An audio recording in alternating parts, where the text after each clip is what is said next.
Muy buenas tardes tengan todos ustedes. Les habla la doctora Montserrat Bravo de Laboratorios Chontalpa.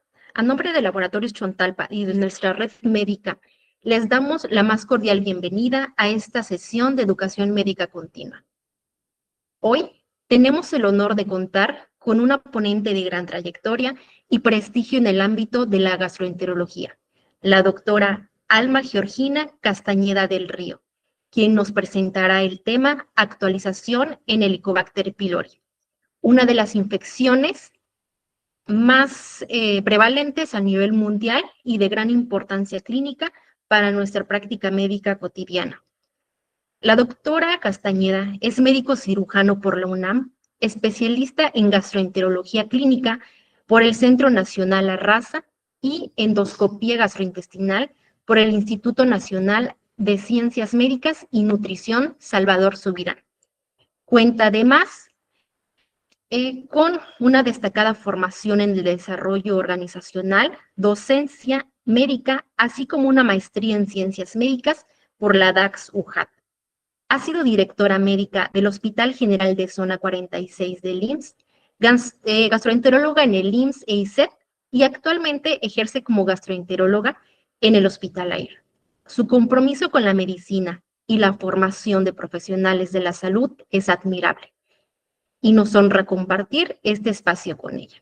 Los invitamos a participar activamente a través del chat, donde podrán dejar las preguntas y comentarios. De igual forma, les invito que conforme vayan ingresando a la sesión, si fueran tan amables de apagar micrófonos y apagar cámaras para poder apreciar de mejor manera nuestra sesión. Sin más preámbulo, damos inicio a esta importante conferencia.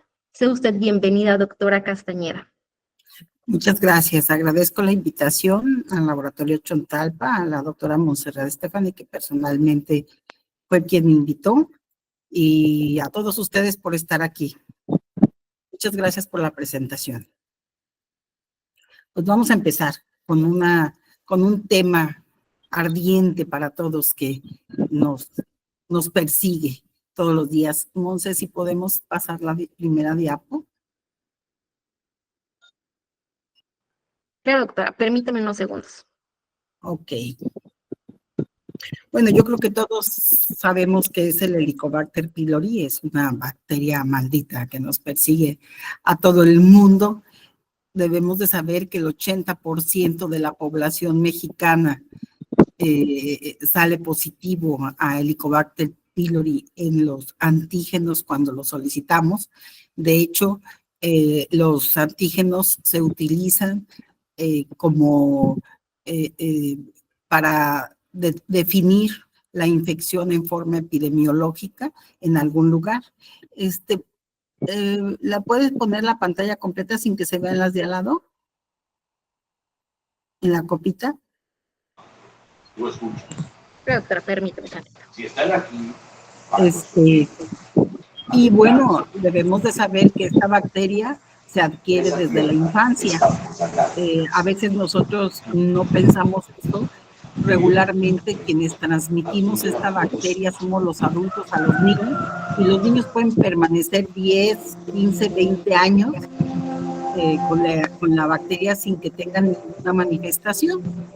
Esta bacteria empieza con manifestaciones cuando ya deja de ser una simbiótica con nosotros. Se considera que nos coloniza el estómago y hace una simbiosis con el huésped. Entonces, ni daña tanto al estómago, y el huésped le proporciona sus nutrimentos. Entonces, así pueden permanecer décadas. De hecho, el 100% de los pacientes que tienen Helicobacter no presenta el 100% gastritis ni el 100% úlceras. Realmente, sí, los que tienen úlceras, y tanto gástricas como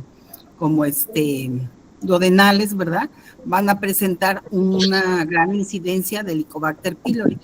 ¿No puedes hacer la pantalla completa, Monse?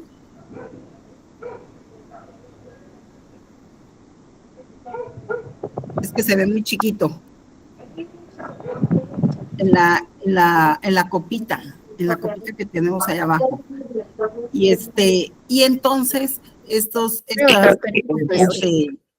microorganismos los podemos adquirir desde que somos muy niños y obviamente se dan a nivel mundial en los países subdesarrollados.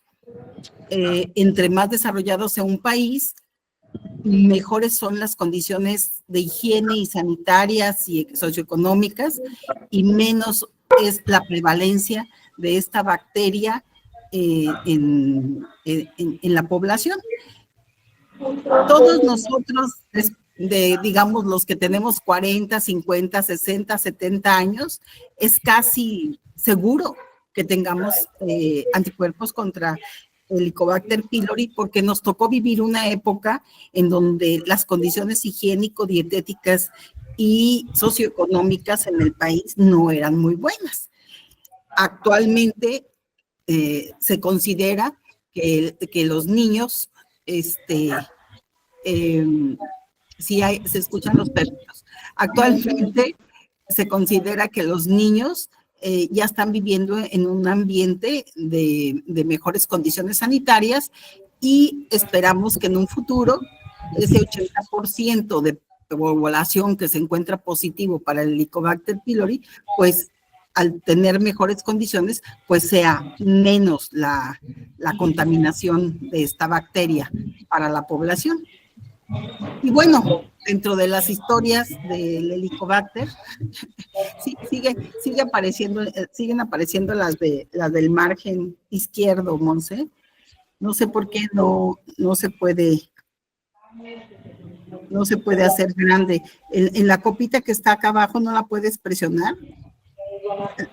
Al lado derecho. Ahí, la otra. No sé si me ves a mí, Monse, esta es la copita que hay que presionar para que se vea grande.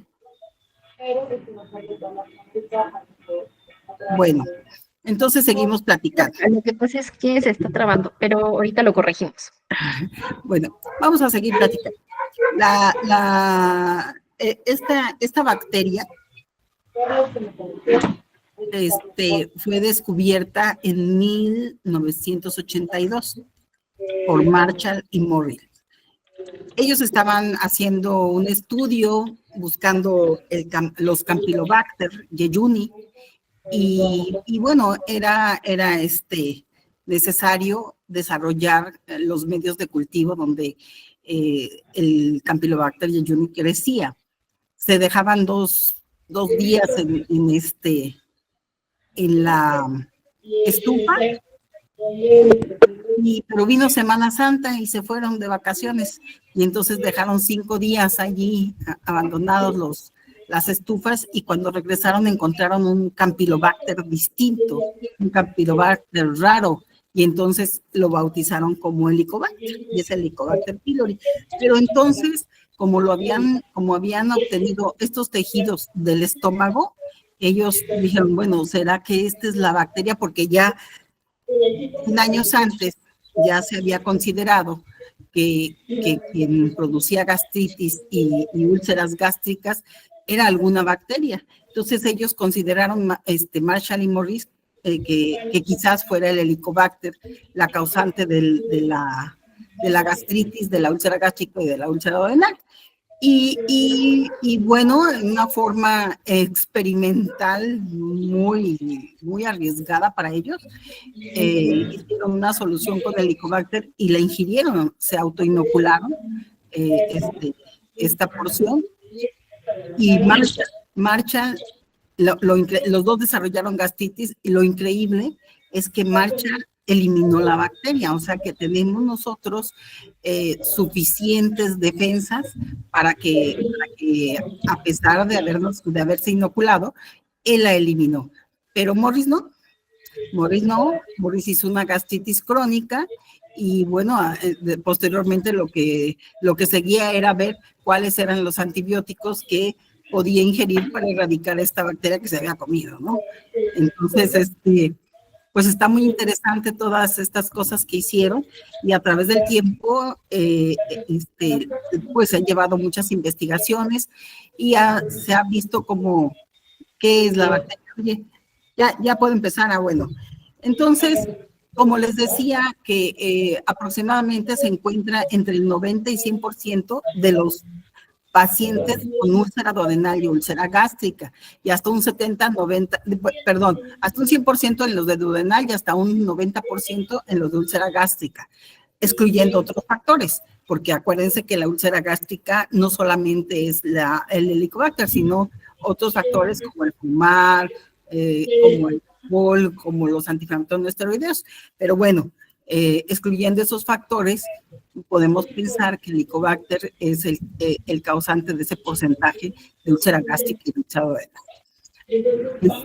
¿Por qué del 100% de úlcera duodenal? Bueno, pues porque acuérdense que al producir algunas citocinas, esto lesiona las mucosas.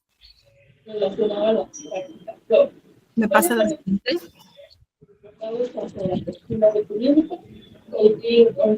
Carlos, ¿puedes apagar tu micrófono? Carlos Castro, Castañeda, no sé qué seas. Castro, ¿apagas tu micrófono, por favor? Alguien dígale. Bueno, entonces, la infección por esta bacteria nos va a producir una respuesta inflamatoria de la mucosa gástrica en forma de gastritis crónica, y es lo que nosotros conocemos como gastritis crónica folicular.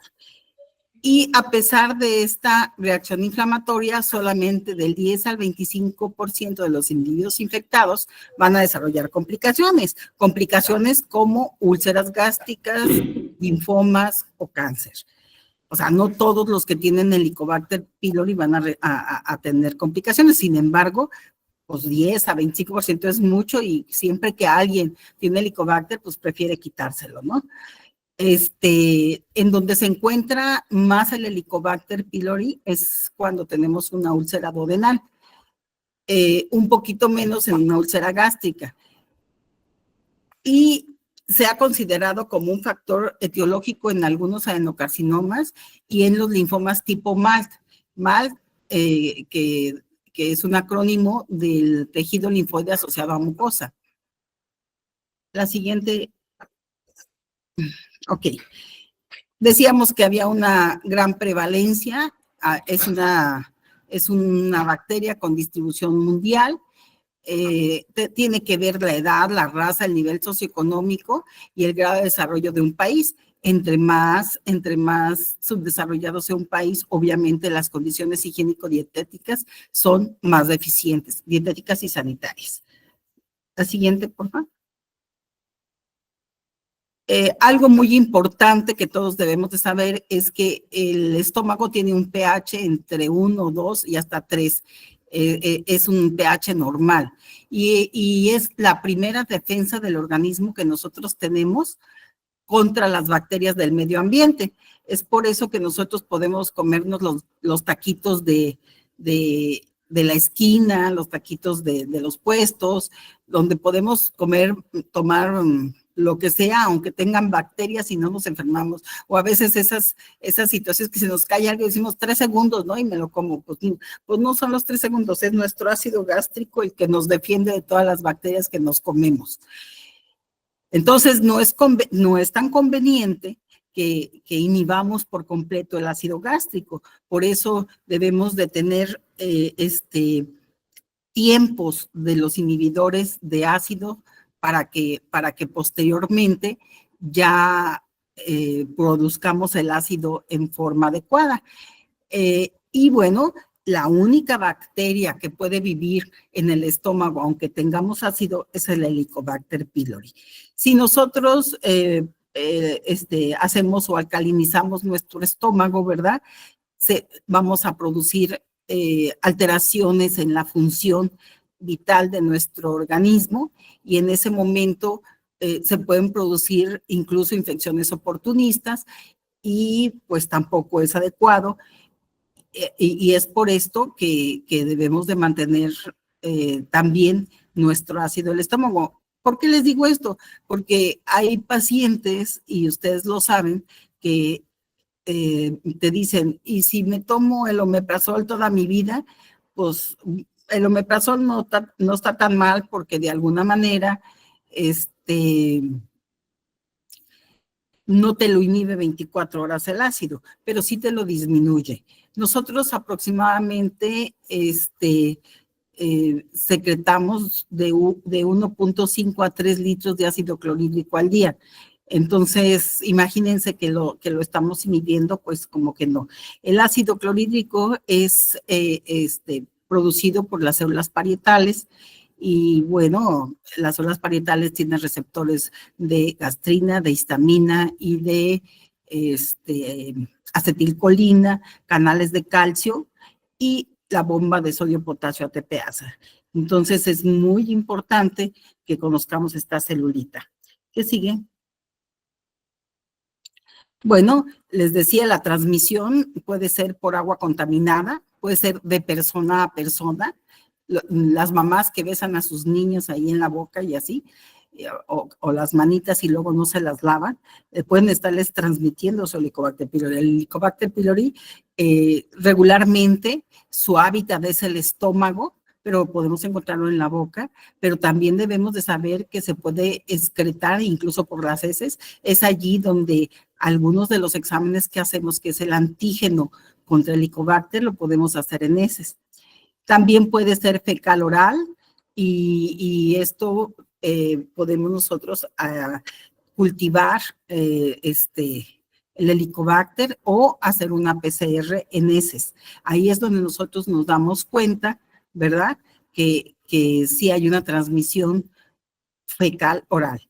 También puede ser transmitido por nosotros los endoscopistas, porque no lavamos muy bien los endoscopios, no los esterilizamos y acabamos de hacer un estudio y le tomamos biopsias al paciente. El endoscopio debe de estar bien lavado, debe de esterilizarse para poder ver al siguiente paciente, porque si no, nosotros no estamos contaminando a los pacientes. Yo les voy a decir que cuando yo hice gastroenterología, yo no tenía Helicobacter y cuando hice endoscopía, que entré, me hicieron endoscopía, me tomaron biopsias y no tenía Helicobacter. Cuando yo terminé de hacer endoscopía, yo tenía Helicobacter. ¿Cómo me contaminé? Bueno, quizás no me lavé bien las manos cuando yo veía pacientes contaminados con Helicobacter y bueno, uno como residente siempre tiene hambre y luego nos llevaban de comer algunas cosas, sin lavarte las manos te comías lo que te habían llevado. Me acuerdo que nos llevaban unas donas riquísimas, de esas volteadas de piña, y entonces pues, te las comes. ¿Y quién de ustedes como interno, quién de ustedes en el servicio social no comieron lo que les dieron sin haberse ido a lavar las manos? Yo creo que todos lo hicimos en algún momento. Afortunadamente tenemos el ácido clorhídrico que nos defiende, pero bueno, si hay sintomatología, hay que erradicar el Helicobacter, ¿no? Entonces, yo sí les digo que yo tenía Helicobacter cuando terminé endoscopía, y no solamente yo, hay varios especialistas que tienen el riesgo de contaminarse con el Helicobacter, como es el anestesiólogo, el dentista, el neumólogo, el anestesiólogo, el dentista, el neumólogo y el gastroenterólogo, porque todos entramos a la cavidad oral. Entonces sí tenemos que tener mucho cuidado de eso. A veces cuando los anestesiólogos me dicen alguna situación de que les duele el estómago, o las enfermeras que están en endoscopía, les digo, no, pues vamos a erradicar el Helicobacter, ya ni les hago endoscopía, mejor se los erradico. Pero pues porque ya tienen muchísimo molestia, ¿no? La otra, la que sigue. Bueno, es una bacteria gram negativa curva, espiriforme, no fermentadora, no oxidante, mide de 2.5 a 4 micras de longitud y 0.5 a 1 micra de ancho. Tiene 4 a 8 flagelos. Los flagelos son muy largos y le sirven como virulencia. Es uno de sus mecanismos de virulencia. ¿La que sigue?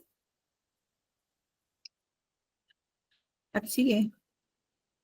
Bueno, entonces, el Helicobacter les decía que tiene mecanismos de virulencia que también le sirven para sobrevivir al ácido gástrico, para poder proliferar y causar la enfermedad gastroduodenal y poder infectar la infección y las lesiones celulares. Ok, alguien está levantando la mano, Monse, si quieres ver. Y esto, pues, le da permeabilidad al ácido gástrico para lesionar la mucosa. También tiene citocinas que directamente lesionan las células epiteliales gástricas. La siguiente, Monse.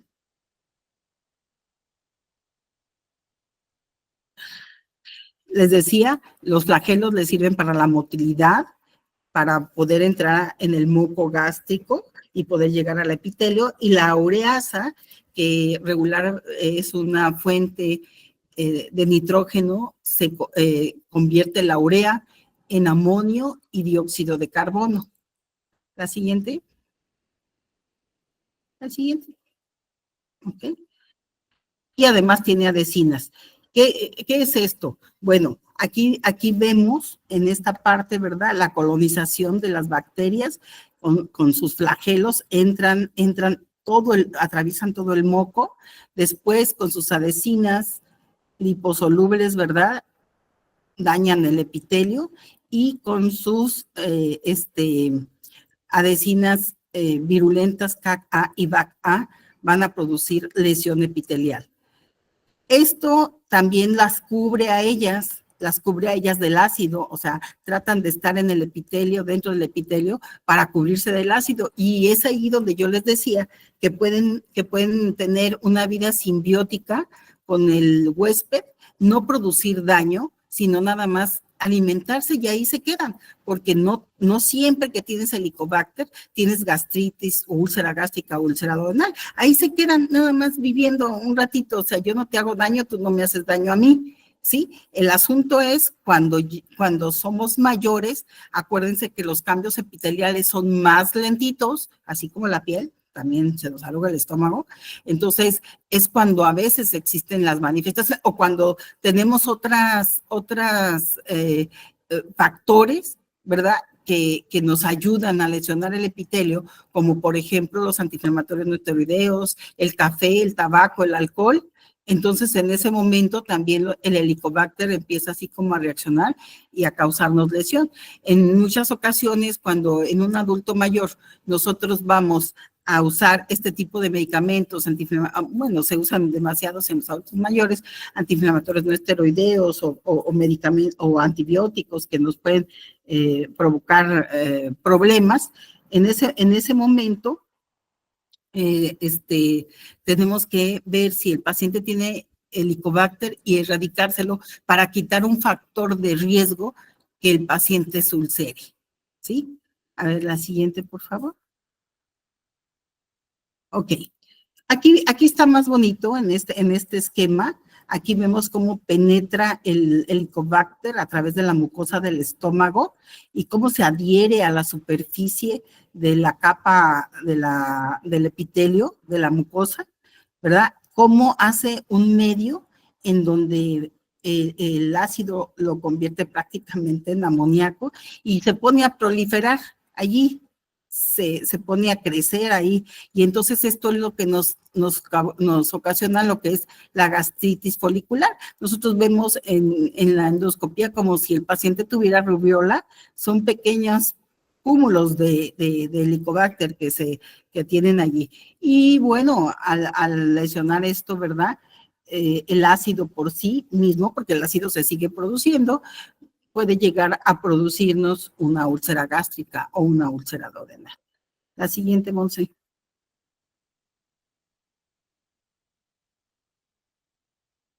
Y bueno, el Helicobacter es la única bacteria que su hábitat es el estómago, ¿sí? Que convierte la urea en amoníaco y dióxido de carbono, ¿sí? Y que tiene ureasa, adhesinas, para poder proveerse de nutrientes de nuestro propio estómago. La siguiente, Monse. Bueno, aquí también es el ciclo, cómo entra el Helicobacter, cómo infecta al individuo, cómo puede dañar duodeno, píloro y antro. Regularmente las úlceras son duodenales y prepilóricas. Sin embargo, esto nos produce una inflamación, nos puede producir úlcera duodenal o úlcera gástrica, pero también nos puede producir una gastritis atrófica. La siguiente, por favor. Ahorita vamos a ver esto.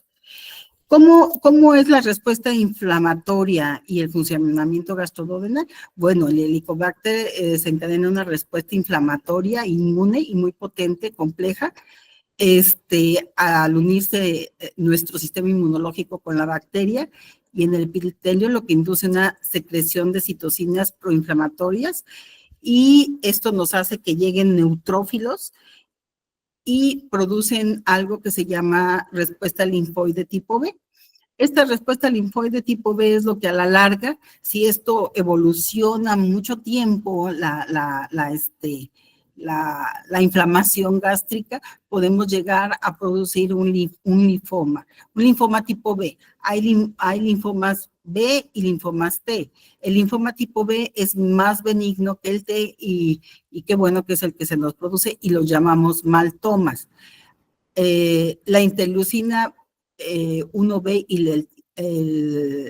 el factor de necrosis tumoral alfa inhiben la secreción del ácido por las células parietales, y esto nos produce un aumento de la gastrina, una disminución de la somatostatina, y los pacientes tienen una hipergastrinemia. ¿Y por qué es una hipergastrinemia? Al inhibir la bacteria, la producción de ácido, está mandando el mensaje de que hace falta ácido, y entonces la gastrina empieza a producirse más y empieza a estimular más el ácido, y entonces es ahí donde donde el propio ácido nos provoca las úlceras. El genotipo más frecuente y más virulento del Helicobacter es el CAC-A, y se encuentra en el 56% de los pacientes que están invadidos por Helicobacter pylori. Hay otro menos frecuente, hasta en un 34%, que es el ICA, y ese lo encontramos más frecuente en la gastritis folicular. La siguiente, por favor. Entonces, con esto debemos de saber que existen cepas no citotóxicas y cepas citotóxicas, ¿sí? Por eso es que puedes tener Helicobacter sin tener lesión gástrica ni duodenal, pero si te toca una cepa citotóxica que tenga el CAC-A o el ICA, pues ahí es donde se produce la enfermedad.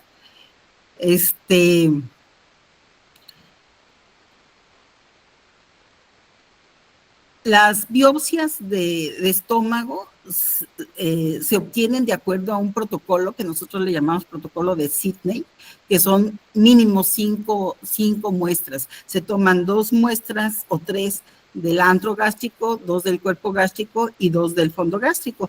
Esto es muy importante porque tenemos que mapear, por decirlo así, el estómago para poder definir si existe o no existe el Helicobacter pylori. Con 1 o 2 muestras no es suficiente, es importante tomar las 5 muestras. Tengo un anestesiólogo que me dice que yo quiero hacer una gastrectomía con la pincita, pero no, la verdad es que es un protocolo que debemos de seguir. Y en la estadística, refiere que aquellos pacientes que tienen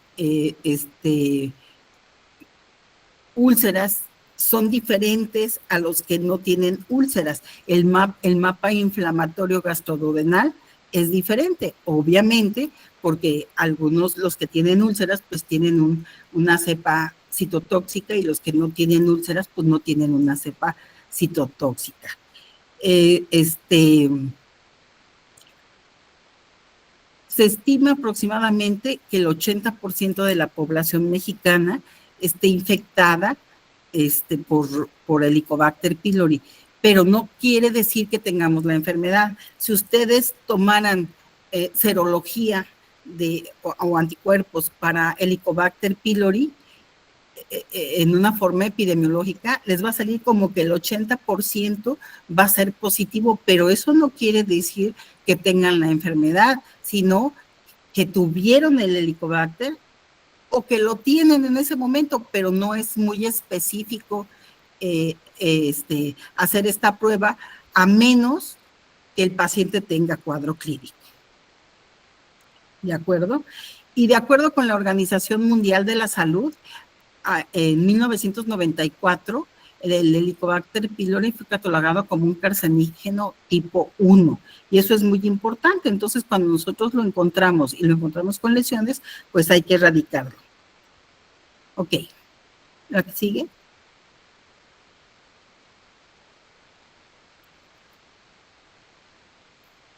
Entonces, ya lo dijimos, que la infección por Helicobacter se asocia a una lesión inflamatoria de la mucosa gástrica y que puede adoptar distintos patrones, entre ellos la gastritis crónica activa, también denominada gastritis tipo B, y la gastritis atrófica multifocal.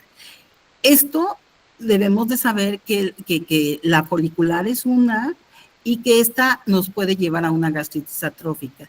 Y la gastritis atrófica y la metaplasia intestinal por sí mismas son enfermedades premalignas, ¿sí? O sea, a veces yo les digo, bueno, no, sí, el Helicobacter es la etiología del mal toma, pero para llevar a un adenocarcinoma tienes que haber convertido tu estómago en una metaplasia intestinal o en una gastritis atrófica, porque esas sí son consideradas enfermedades premalignas. A ver, la que sigue. Ok. Entonces, la gastritis crónica está caracterizada principalmente por la presencia de alteraciones inflamatorias crónicas de la mucosa que acaban por producir atrofia y metaplasia intestinal, generalmente sin erosiones. Tienen su origen en buena parte de los casos por Helicobacter pylori. Sin embargo, si además de todo el paciente está tomando antiinflamatorios no esteroideos, pues vamos a encontrar un paciente con lesiones mayores o bien que tengan reflujo biliar. También la bilis, así como el ácido es muy dañino, la bilis también es muy dañina. Cuando tenemos reflujo biliar, sobre todo en aquellos pacientes que no tienen vesícula, también nos licúan el estómago, nos lo dañan. Las gastritis alcalinas también son muy malas. A ver, la que sigue. Bueno, la gastritis se puede clasificar en gastritis difusa de tipo antral, causada principalmente por Helicobacter pylori. Las úlceras que más tienen Helicobacter son las prepilóricas y las duodenales. Y la gastritis atrófica multifocal, que eso ya es algo que puede ser como una consecuencia, o bien hay gente que desarrolla gastritis atrófica incluso sin haber tenido Helicobacter pylori. Y la gastritis atrófica corporal. ¿Cómo nos damos cuenta de que si alguien tiene una gastritis atrófica? Bueno, pues un paciente que tiene anemia, ¿verdad? Y si la anemia es megaloblástica, lo más seguro es que sea una anemia por deficiencia del factor, se me fue. Se me fue.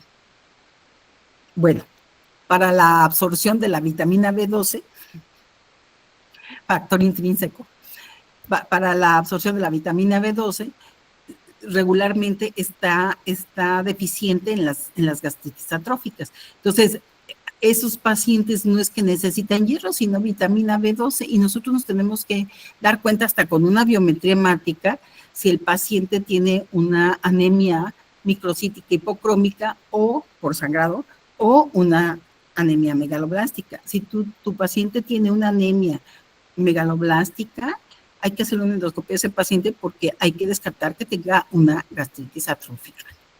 ¿Sí? A ver la que sigue. Y bueno, tenemos que hay que hacer los diagnósticos del Helicobacter pylori y hay varios métodos. Dentro de los métodos tenemos diagnósticos invasivos y diagnósticos no invasivos. ¿Cuáles son los diagnósticos invasivos? Aquellos que necesitan una biopsia por vía endoscópica. ¿Y quiénes necesitan una biopsia por vía endoscópica? El test rápido de la ureasa, el estudio histopatológico y el cultivo. El test rápido de la ureasa puede ser así en tubitos líquido o puede ser en una situación sólida. Se pone ahí 1 o 2 biopsitas y cambia de ámbar a morado, como en 3-4 minutos ya está cambiando. Este medio contiene un marcador en pH y ahí es donde se introducen las biopsias. No tiene tanta especificidad ni tanta sensibilidad. Sí tiene mucha sensibilidad, como de un 90%, pero como un 64% de especificidad. Entonces, sí se puede usar. Así a veces lo usamos incluso cuando estamos haciendo la endoscopía. Y esa es una forma de hacer. El estudio histopatológico tiene una supersensibilidad hasta del 90% y una especificidad hasta del 100%. ¿Por qué? Porque estamos agarrando el tejido de lo que yo les decía, las biopsias de Sidney, estamos agarrando el tejido y lo estamos llevando a patología.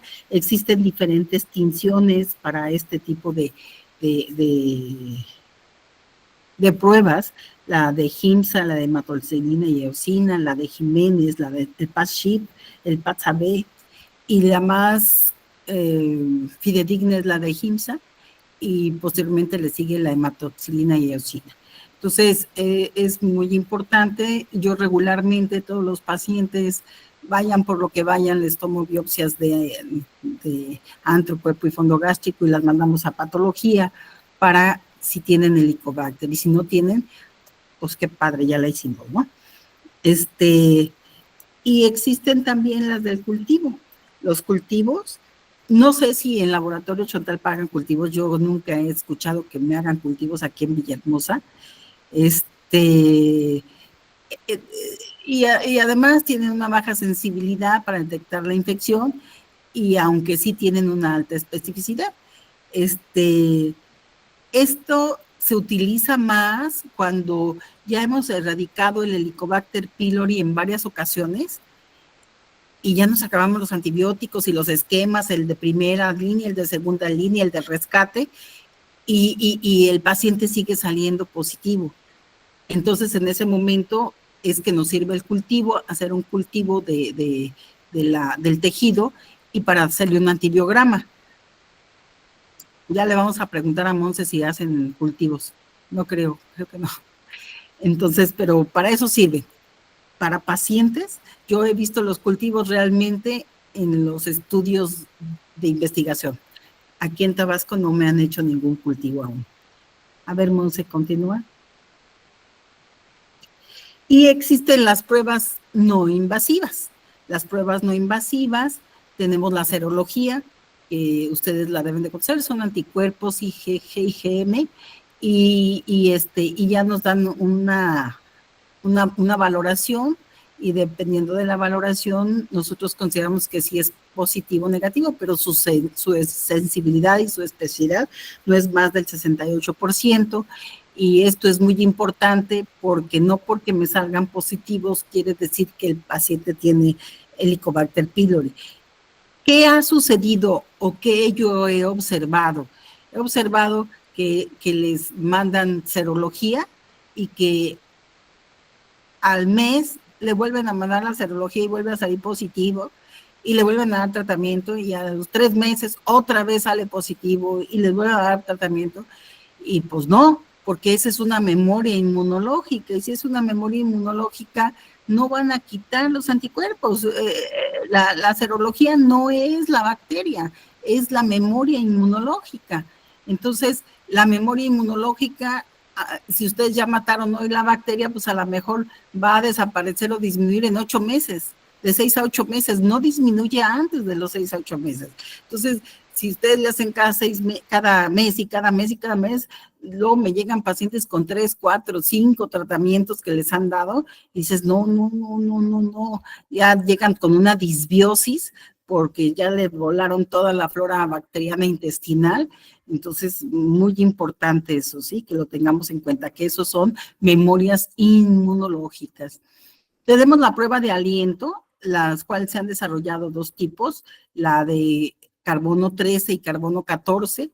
La de carbono 13, o sea, es urea marcada con carbono 13, no es radiactiva, es la que más se utiliza, porque el carbono 14 sí es radiactivo, tienen que tenerse mucho cuidado, no se puede usar en embarazadas, no se puede usar en pacientes amamantando. Regularmente también se hacen para estudios de investigación. La que más tenemos es la del carbono 13. ¿Y esta en qué consiste?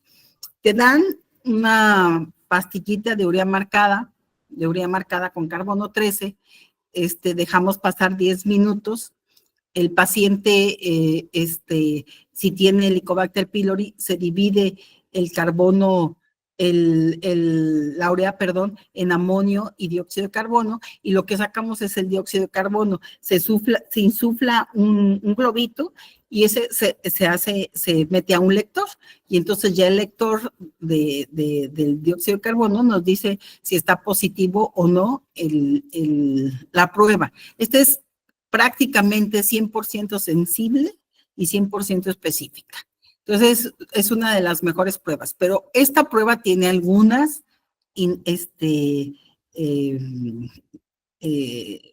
características. El paciente debe tener un mes sin haber tomado antibióticos, un mes sin haber tomado inhibidores de bomba, una semana sin haber tomado bloqueadores H2 y 24 horas sin haber tomado gel de aluminio y magnesio o cualquier antiácido.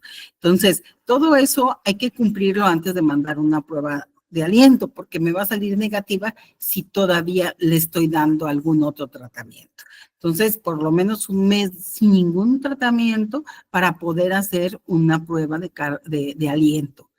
Lo mismo que la del antígeno en heces, también tiene que tener esas características, no haber un mes sin antibióticos, un mes sin inhibidores de bomba, un mes, una semana sin lo que es H2 y 24 horas sin un antiácido. Entonces, es muy importante darle esas indicaciones a los pacientes. No, ahí déjame. Creo que me falta la de abajo.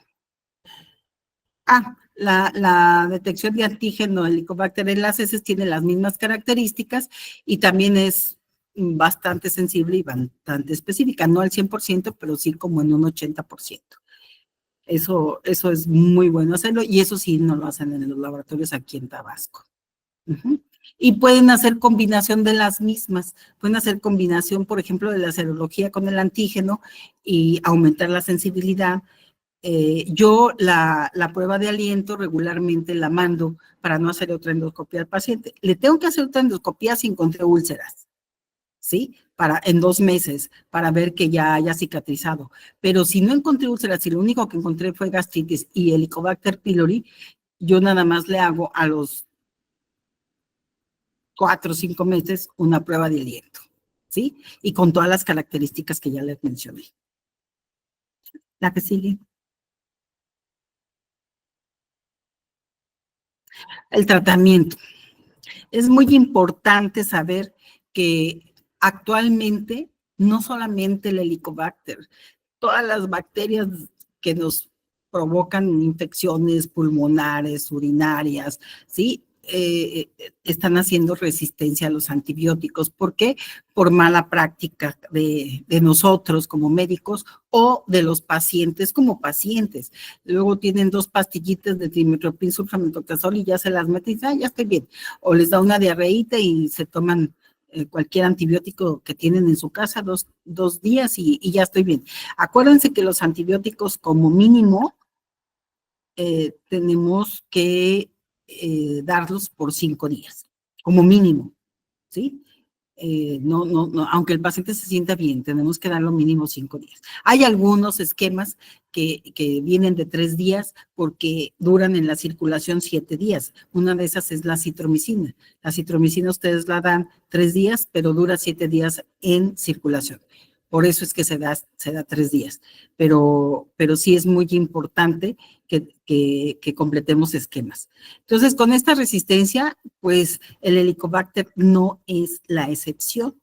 El Helicobacter también ha hecho resistencias. Las bacterias, una bacteria se defiende como todas las bacterias, y se ha visto que tiene una resistencia al metronidazol en un 80%, la claritromicina hasta un 40% y la levofloxacina hasta un 35%. Y para que un medicamento o un tratamiento se considere exitoso, debe de tener el 80% de éxito. En el cuarto consenso de Helicobacter pylori, de los esquemas de Helicobacter pylori, se ha visto que ya no es tan fácil o tan bueno que nosotros utilicemos el de primera línea, que era un inhibidor de bomba, o claritromicina y amoxicilina. Ya se ha visto que ahora tenemos que utilizar hasta terapias cuádruples como primera línea, en donde vamos a agregar sulcitrato de bismuto. En ocasiones podemos combinar, en lugar de amoxicilina, ponerle tetraciclina o metronidazol, en otros levofloxacino, y bueno, tenemos que agregar al tratamiento triple, ya sea metronidazol, ya sea levofloxacino o ya sea bismuto. A ver, ¿a qué sigue? ¿A qué sigue? Ok. Entonces, necesitamos combinar varios fármacos para que podamos erradicar el Helicobacter pylori. Los días que tenemos que dar el tratamiento, no menos de 10, ¿sí? Dice ahí de 7 a 14, no menos de 10 días. Bueno, en el mundo es de 7 a 14. En México es de 10 a 14 días, ¿sí? No menos de 10 días, porque si ustedes le dan 7 días, van a hacer resistencia. Nuestros bacterias no responden a 7 días, necesitan de 10 a 14 días.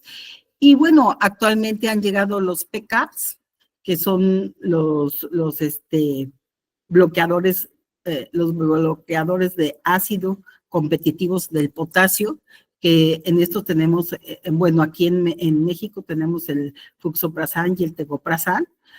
A nivel mundial tenemos el besoprasan y el rabeprazán, que todavía no llegan acá. Estos también pueden ser usados han visto que también pueden ser usados para la erradicación del Helicobacter.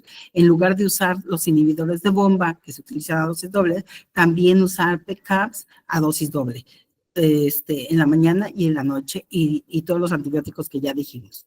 A ver, lo que sigue.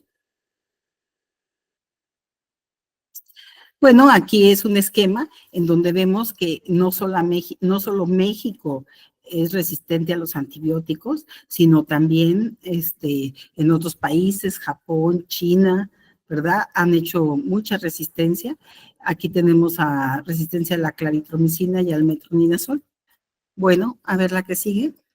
Oigan, ustedes sí ven, yo estoy adivinando mis diapositivas nada más porque me las sé más o menos, pero la verdad es que está chiquitita la letra.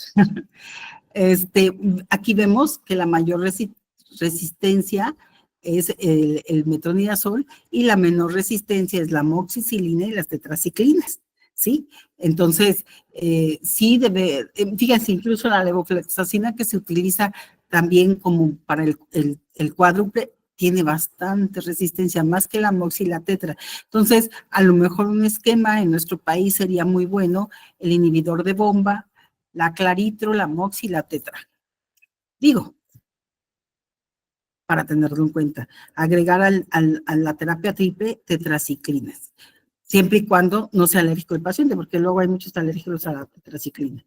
A ver, el que sigue.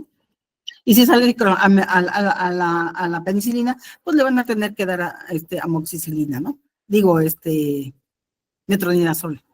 Bueno, aquí tenemos los de primera línea, las alternativos y tratamientos de segunda línea y tratamientos de rescate. Los de primera línea ya los mencionamos, que eran los inhibidores de bomba. Los inhibidores de bomba. Yo no veo nada, ¿eh? Inhibidores de bomba, la amoxicilina, el metronidazol y la claritromicina. Los inhibidores de bomba, yo no veo nada. Los inhibidores de bomba, la amoxicilina, la claritromicina y el metronidazol de 10 a 14 días. El de segunda línea, que tenemos las tetraciclinas, el metronidazol, el susalicilato de bismuto, en terapia cuádruple, también tenemos el metronidazol, no sé, el susalicilato de bismuto, amoxicilina, claritromicina. Lo que les decía, pueden agregar metronidazol o tetraciclinas al triple, ¿no? O bien pueden agregar levofloxacina ya como rescate. Y la verdad, yo no sé si les ha tocado a ustedes algún paciente. Yo tengo un paciente que se le han dado durante 8 años diferentes esquemas cada año y sigue positivo. Por eso les digo que habría que hacer un cultivo, pero no sé si acá no lo hagan. Ahorita vamos a apuntar a Monse. A ver, ¿qué sigue? ¿Qué sigue, Monse? Ya ahora sí, ya es lo más chiquito. Bueno, entonces dentro de las neoplasias gastrointestinales, el que sigue, pues vamos a tener el adenocarcinoma y los linfomas tipo Malta. A ver, la que sigue. Ajá. Vamos a tener que se relacionan con el Helicobacter pylori, bueno, la úlcera péptica, que ya sabemos, el cáncer, el linfoma o maltoma, la dispepsia, la gastritis linfocítica, la enfermedad de Menetier y la enteropatía perdedora de proteínas. A ver, la que sigue. ¿La que sigue? Ok. La mayor causa de inflamación crónica en la mucosa gástrica, que puede evolucionar en años, es el Helicobacter pylori. Y esta nos puede llevar a atrofia de la mucosa y a metaplasia intestinal, que son consideradas como cambios fenotípicos o marcadores de riesgo más tempranos en la cascada de eventos que llevan al desarrollo de cáncer gástrico de tipo intestinal. La infección persistente incrementa el riesgo en un promedio del adenocarcinoma en el transcurso de 15 a 20 años. O sea, yo a veces le digo a las personas, a ver, dice tranquilo, porque a veces me hablan y me dicen, doctora, me urge verla, salí con el Helicobacter positivo. A ver, pues no se va a morir mañana, ya lo encontramos, hay que erradicarlo. No se va a morir mañana, se lo aseguro que no es mañana. Bueno, ¿la que sigue? La que sigue, Monse. Y entonces tenemos una secuencia, ¿verdad? En donde tenemos una mucosa normal. Aquí entra el Helicobacter, lo coloniza, se hace una gastritis activa superficial, luego una gastritis activa profunda, que es la folicular, la gastritis crónica y que nos lleva a llevar a una atrofia gástrica, después una metaplasia intestinal, una displasia gástrica y a un adenocarcinoma.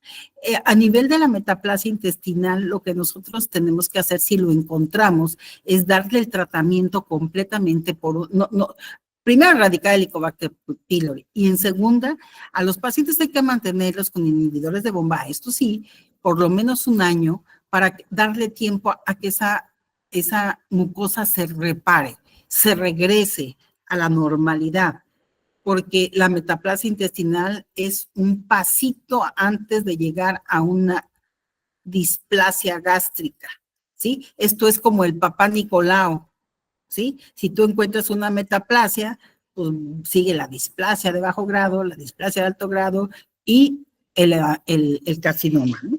Entonces, esto es igual. Si nosotros encontramos o les reportan a sus pacientes con metaplasia intestinal en las biopsias, yo les digo, bueno, si me los reportan a mí, que son mis pacientes, yo no tengo problema, yo les sigo dando el inhibidor de bomba un año. Pero si a ustedes se los reportan y el endoscopista o el gastroenterólogo no le dio manejo, ustedes tienen que darle un manejo mínimo 1 año con inhibidores de bomba y al año hacerle otro estudio endoscópico y hacer un mapeo, ¿sí? Se hace un mapeo de todo el antro para ver si la metaplasia sigue, se ha quitado, qué es lo que pasa. Entonces nosotros sí podemos quitar la metaplasia y sí podemos quitar la gastritis. Algo muy importante que les quisiera yo decir en voy a hacer un preámbulo. Bueno, vamos a seguir y ahorita les digo lo importante. Vamos, la que sigue. Ok. Aquí podemos ver que entre más ácido hay, es más frecuente la úlcera duodenal. Cuando hay una pangastritis benigna, la gastritis puede ser crónica e incluso asintomática. Y cuando hay menos producción de ácido, podemos llegar a un adenocarcinoma gástrico, pero que tenga Helicobacter, ¿verdad? ¿La que sigue? ¿La que sigue? Bueno, esto es lo mismo. Aquí vemos hacia arriba una gran producción de ácido, menor producción de ácido, más jóvenes, más grandes. Entonces, entre la gente es más grande, tiene más riesgo. Entre más jóvenes son, el riesgo es menos. Entre más ácido, digamos que es menos riesgo de cáncer, pero sí tenemos, con el Helicobacter, tenemos riesgo de úlceras duodenales y de linfomas tipo MALT. O bien podemos pasar asintomáticos, aunque tengamos Helicobacter pylori. Hoy, regrésate. Y cuando menos ácido hay y tenemos más edad, ya nos podemos tener una úlcera gástrica, una metaplasia intestinal, una displasia y llevarnos a un cáncer gástrico. Por eso es importante, ¿sí?, en los adultos mayores que tengan alguna sintomatología o que presenten anemia, hacer una endoscopía y si encontramos Helicobacter hay que erradicarlo. ¿La que sigue? No podríamos hacerle endoscopía al 80% de toda la población mexicana, eso sí se los aseguro. Y los síntomas, bueno, los síntomas a veces son no específicos, a veces puede ser asintomático. ¿Cuántos pacientes no saben ustedes que no sienten nada y a la mera hora cuando les hacen un estudio tienen cáncer, ¿verdad? ¿Qué nos da? Pues nos pueden dar manifestaciones de displasia, nos pueden dar una forma de hemorragia, vómitos, evacuaciones negras, vómitos negros, melena, hematemesis, síndrome anémico. Un paciente que tiene anemia, no nada más le den hierro, hay que investigar por qué tiene anemia, de dónde está sangrando. Y hay algunos síntomas paraneoplásicos como la disnea, dolores óseos y alteraciones neurológicas. Y muy importante la exploración física del estómago con endoscopía, con la mano, los ganglios supraclaviculares, recuérdense del Virco, hay que buscarlos. Que ya cuando tenemos Virco es que ya está diseminado, ¿no? La que sigue, por favor. Bueno, ya para el diagnóstico del cáncer, ya les decíamos, la exploración física, la historia clínica, y obviamente si el paciente mío se va a presentar pálido, delgado, pérdida de peso, o sea, son datos de alarma. Pálido, delgado, pérdida de peso, astenia, dinamia, hiporexia, náusea, vómito, disfagia, pues entonces ese paciente es necesario que le hagamos un estudio endoscópico. Los exámenes de laboratorio en estos pacientes, no hay un examen de laboratorio que te diga, ni el 74.2 te dice específicamente que es un cáncer de estómago. Ese puede elevarse con una gastritis crónica. Pero sí, la anemia y la velocidad de sedimentación globular en una biometría hemática es muy importante tenerla en cuenta para buscar por qué tiene anemia ese paciente, ¿sí? Y obviamente el paciente que nosotros hacemos endoscopía, pues le tenemos que tomar de 5 a 8 biopsias del sitio de la lesión para poder hacer un diagnóstico. A veces las biopsias son superficiales nada más de la mucosa y no nos da diagnóstico. Entonces, en ese momento hay una técnica que nosotros la tenemos que hacer, que es una biopsia sobre biopsia para hacerlas más profundas y poder hacer el diagnóstico de un cáncer. ¿A qué sigue, por favor? Ok. Pues aquí en la primera diapositiva estamos viendo la atrofia gástrica. En la segunda vemos una gastritis, en la segunda y la tercera vemos gastritis folicular. En la cuarta ya vemos un cáncer, aquí está, y en la quinta vemos otra vez un cáncer. El cáncer puede ser ulcerado o el cáncer puede ser elevado, ¿sí? Entonces nosotros tenemos que tomar biopsias de la orillita o biopsias de la lesión. Entonces es muy importante, ¿verdad?, que a veces sí hagamos este tipo de estudios para ver el Helicobacter. Ay, yo les iba a decir algo muy importante que ya se me olvidó. Dije, cuando llegue a esta diapositiva se los voy a decir, pero se me olvidó que les iba a decir. Ya me acordé. En ocasiones nos llegan pacientes con úlceras duodenales y gástricas sangrando. Y me ha tocado médicos especialistas que les hacemos la endoscopia al paciente, paramos el sangrado, y en ese rato, con el paciente ulcerado, quieren erradicar el Helicobacter pylori. Dices, no manchen, ¿cómo crees que le voy a dar al paciente ulcerado una tetraciclina, una amoxicilina o una claritromicina? Se va a acordar de mi mamá todos los días, ¿sí? ¿Por qué? Porque son medicamentos antibióticos agresivos para la mucosa gástrica y es una mucosa lesionada, es como si le pusieran chilito a una herida. Entonces, sí hay que erradicar el Helicobacter, pero no hay que apurarse tanto. Hay que curar un poco la úlcera, digamos, por lo menos un mes de tratamiento, que se le quite el dolor, y ya posteriormente darle el tratamiento del Helicobacter pylori, que el paciente ya no tenga dolor y ya no tenga sangrado. Realmente, ¿para qué nos sirve erradicar el Helicobacter? Anteriormente, no sé si a alguno de ustedes les tocó, a mí me tocó, los pacientes que tenían úlcera, hoy, el año que entra tenían úlcera, y al siguiente año úlcera, y regresaba la úlcera, y entonces había úlceras recidivantes, e incluso de tantas úlceras que tenían, había estenosis, había sangrados, había perforaciones, había muchas complicaciones. Pero a partir de que diagnosticamos el Helicobacter pylori y erradicamos el Helicobacter pylori, nos dimos cuenta que las úlceras dejaron de recidivar, que han disminuido las estenosis, que han disminuido las perforaciones. Incluso había perforaciones penetrantes a páncreas, se abría atrás y se penetraban a páncreas. Entonces, y nos daba además una pancreatitis. Entonces, sigue habiendo perforaciones, sigue habiendo estenosis, sigue habiendo sangrados, pero la frecuencia ha disminuido, ¿sí? Con la erradicación del Helicobacter han disminuido. Obviamente, se lo vamos a erradicar sí o sí a los pacientes que tienen úlcera, sí o sí, ¿ok?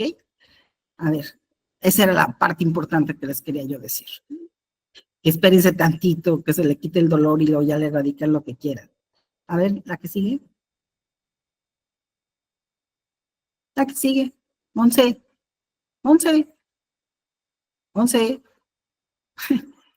Bueno, entonces los tratamientos del cáncer gástrico van a depender de la situación clínica del paciente, del estado evolutivo, del histológico y de la localización del tumor.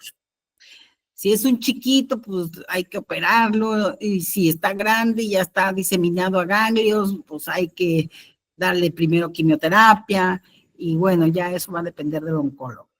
A ver, la que sigue.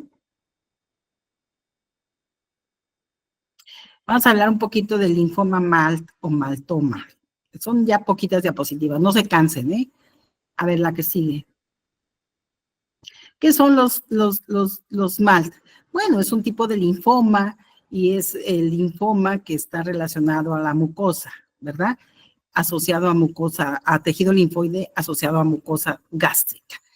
Estos les decía yo que se producen por células B, se proliferan las células, los linfocitos a nivel gástrico, que normalmente no hay, pero en este tipo de patologías así es. Así se ve un maltoma, así como lo ven allí. Regularmente es una tumoración de bajo grado, afortunadamente, pero pueden, si no los encontramos, si no los tratamos, pueden evolucionar a uno de alto grado o hacerse maligno. ¿La que sigue, por favor? Ok. Entonces, se ha relacionado o se ha visto casi como factor etiológico el Helicobacter pylori. Y ya, afortunadamente, su frecuencia es entre un 7 y un 8%. Yo les voy a decir que en 30 años que llevo aquí en Tabasco solamente he visto 2. Y el 50% de las personas presentan linfomas gástricos primarios.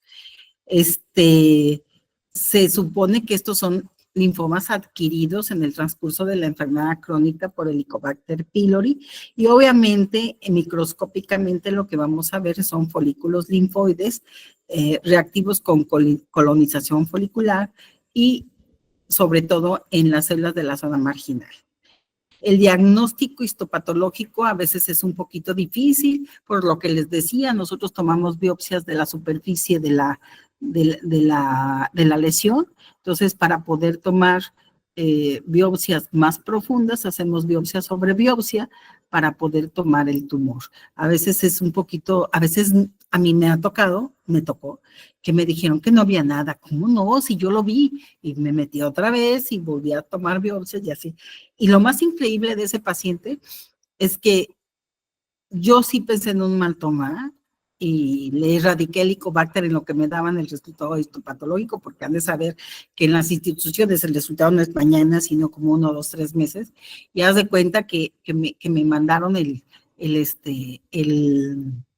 resultado y yo cité al paciente y el resultado era un mal toma. Le había yo erradicado el Helicobacter pylori, lo mandé al hematólogo para ver qué le iba a dar, si le iba a dar alguna quimioterapia o algo, y me mandó el hematólogo que le volviera a hacer otra endoscopía de control, porque ya habían pasado como 2, 3 meses que lo habíamos detectado, y mi gran sorpresa fue que no encontré nada. Ya no tenía mal toma. Entonces, con la pura erradicación del Helicobacter, se puede curar si lo encuentras en forma temprana. A ver, el que sigue. Bueno, el más frecuente de los tumores a nivel gástrico es el adenocarcinoma, hasta en un 90%. Los linfomas es el 5%. Y de los linfomas, el más frecuente es el maltoma, no el linfoma de células T, afortunadamente. De ese 5%, el 90% son maltomas. Y esto es principalmente porque hay una colonización de Helicobacter pylori. Y entonces, pues lo que necesitamos es erradicarlo. El que sigue, por favor. Igual que el adenocarcinoma, bueno, pues el paciente tiene manifestaciones de dispepsia, náusea, vómito, anorexia, pérdida de peso, en ocasiones hemorragia, ya sea alta, manifestada por hematemesis, por melena, y en ocasiones, cuando no se hace a tiempo, puede tener hasta perforación gástrica.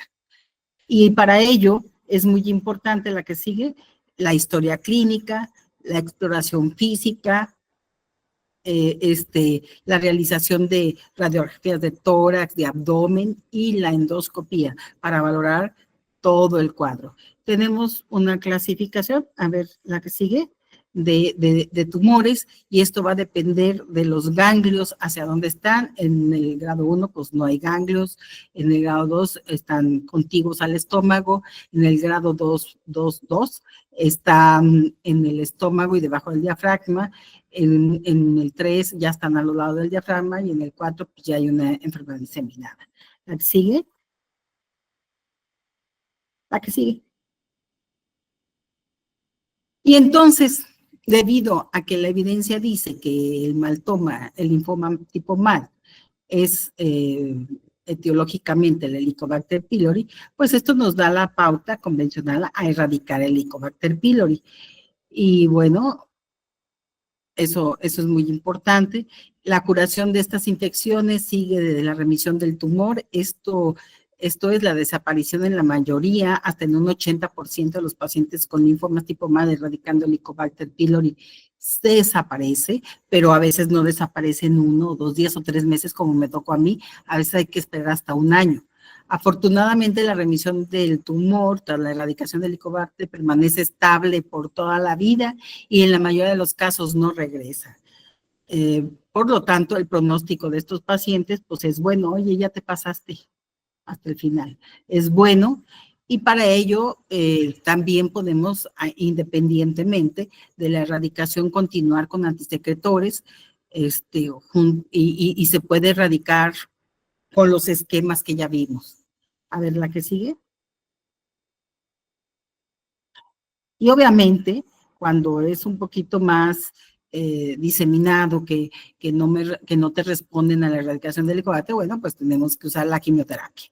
La quimioterapia, dependiendo de cómo está el paciente, y a veces es necesario hasta el tratamiento quirúrgico, la resección del tumor o hacer un BILROT 1, un BILROT 2, dependiendo de dónde esté la lesión. ¿La que sigue? Y bueno, en conclusión, es muy importante la detección del Helicobacter pylori, sobre todo cuando tenemos que ya ha causado un cuadro clínico o lesiones, y es muy importante tener en cuenta a las personas mayores para la erradicación del Helicobacter. Si lo encontramos, hay que erradicarlo. Si vamos a utilizar otro tipo de medicamentos como antiinflamatorios no esteroideos o antibióticos, y cuando se asocia lesiones gástricas como la gastritis folicular, la úlcera gástrica prepilórica, la duodenal, debemos estar pendientes de la presencia de signos de alarma, tales como estenosis, anemia, pérdida de peso, dolor abdominal, palidez de tegmentos, astenia, dinamia, hiporexia. Debemos estar pendientes de estos pacientes y hacerles los estudios que sean necesarios. ¿Cómo realizar, si nosotros hacemos una prueba terapéutica sin hacer endoscopía, digamos, 1 mes, con inhibidores de bomba de protonía, y el paciente no tiene una respuesta, es muy importante que le hagamos, que al paciente que no nos responde a tratamiento médico, le hagamos una endoscopia. Y pues muchas gracias por su paciencia. Si tienen algunas preguntas, ahorita las contestamos. Pero doctora, le agradecemos mucho. Ahorita vamos a aperturar una sesión de preguntas y respuestas. Si alguien tiene alguna pregunta, con mucho gusto puede levantar la mano y de forma ordenada, pues vamos a ir activando los micrófonos.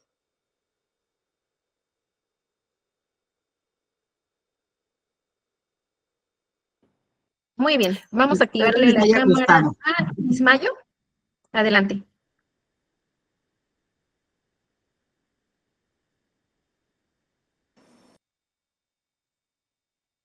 Hola, buenas noches, doctora. ¿Qué tal? Buenas noches.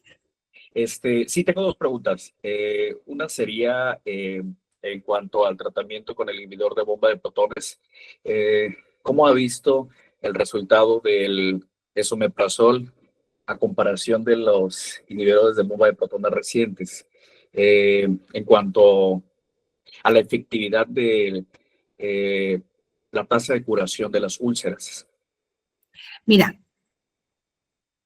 a las 8 semanas, con lo que trates al paciente para las úlceras, se van a curar. A las 8 semanas. Lo que le des. Incluso bloqueadores H2 a las 8 semanas te las cura. ¿Sí? Porque es un tiempo, lo que tú inhibes es el ácido. Y lo que te va a dar la curación es tu propio cuerpo. O sea, la inhibición del ácido no es lo que cura. La inhibición del ácido te da chance de que tu cuerpo repare la lesión. ¿Me explico? Sí, claro. Te da tiempo de sanar. Te da tiempo de sanar. O sea, yo luego les digo, nosotros no curamos nada, ni una gripa. Lo que hacemos es dar medidas de sostén para que el cuerpo reaccione y se cure. ¿Cómo es? Muy bien, muy bien. Pero lo que hemos visto con los nuevos inhibidores de bomba e incluso con los PCAP, es el tiempo de disminución de las molestias. O sea, el tiempo en que se me quita el dolor es más rápido con los nuevos medicamentos que con los anteriores, ¿sí? Sí. Eso es lo que tienes que valorar. ¿Cuánto tiempo me tarda en quitárseme el dolor? Hay unos que en una semana ya estás bien. Y hay otros que tardan 15 días. Y a lo mejor con otros hasta en 3 días. ¿Sí? Sí. Entonces, eso es algo muy importante. Entonces, ¿por qué inhibimos el ácido? Para darle tiempo al cuerpo que se repare. El ácido, el inhibidor no te va a revitalizar. Es como cuando tenemos una herida. Tú vas y le limpias y le quitas la infección, pero tú no lo epitelizas. ¿Mm? Ok, correcto. Bien, bien, bien. ¿Sí? Lo comentaba debido al costo-beneficio, debido a que en el mercado se puede encontrar para el omeprazol hasta en 20 pesos y los nuevos inhibidores de la bomba de protones hasta en 1,400. Eso, muy buena pregunta, excelente. ¿En la gente pobre puedo yo utilizar omeprazol? Sí. A dosis un poquito más alta, si tú quieres, a dosis doble, 40 en la mañana, 40 en la noche, y lo voy a erradicar. Y lo voy a poner bien. ¿Sí? Y lo voy a cicatrizar. A las 8 semanas lo voy a cicatrizar. ¿Le va a durar un poquito más el dolor por pobre? Pues sí. Perfecto. Pero la respuesta es buena también. Claro, tenemos que valorar los médicos costo-beneficio. ¿Sí? Y bueno, va a haber pacientes que muy nice, muy fifis, que les doy PCAPs. Pero hay pacientes que les digo, sígase tomando su omeprazol. Eso es lo que toman, sí. ¿Le cae bien? Sí, tómeselo. Muy bien. Perfecto. Muchas gracias, doctora. Muy bien, ahora vamos a activar los micrófonos de Manuel Alejandro Cruz Moreno. Adelante. No sé, bueno, hablando del Helicobacter, las dosis son dobles de inhibidor de bomba. Lo que tengo que inhibirle al ácido, al Helicobacter es el ácido. Si yo le inhibo el ácido, lo dejo sin lesionarme. O sea, eso tengo que hacer. Así como le damos los antibióticos a los bichos, le damos el inhibidor al Helicobacter para que no tenga cómo lesionarme. No tenga cómo hacer su ambiente. Para terminar la sesión de preguntas, le vamos a dar este paso a Manuel Gilberto Villanueva. A ver.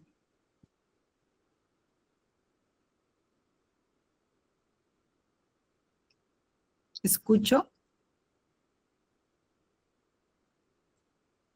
Manuel, ¿escucho?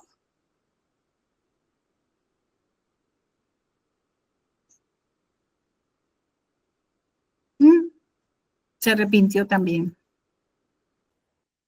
Mirna. Mirna.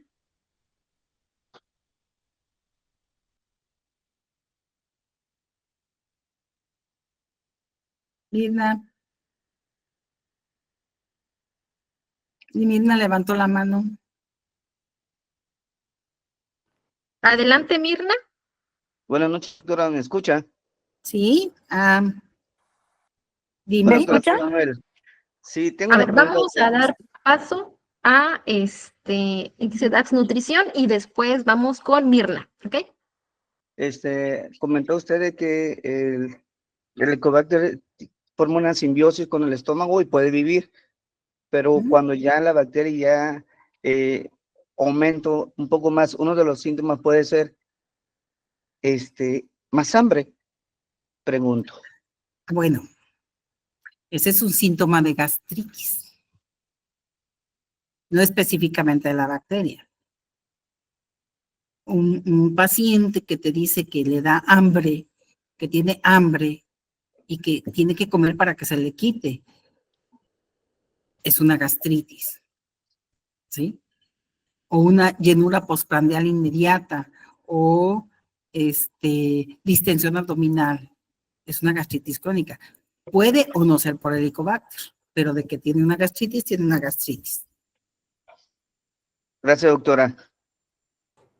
Adelante, Mirna, y con esto terminamos la sesión de preguntas.